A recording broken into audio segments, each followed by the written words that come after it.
Pivot over to basketball here, Greg, because Paul Pierce was asked about why Jason Tatum receives so much hate and is kind of underappreciated. And Paul Pierce's response was interesting to say the least.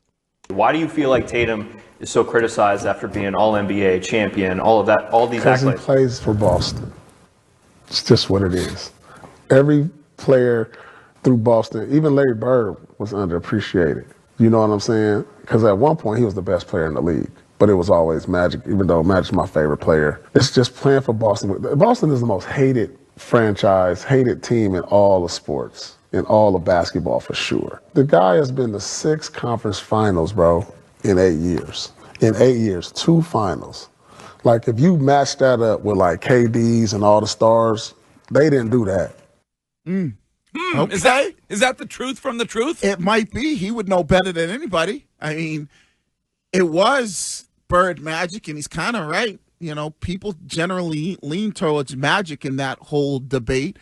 It could just be the Celtics in Boston and the way, you know, the whole Boston environment and, you know, maybe some of the things that you talked about in the documentary and maybe people like, but yeah, if Paul Pierce is saying it.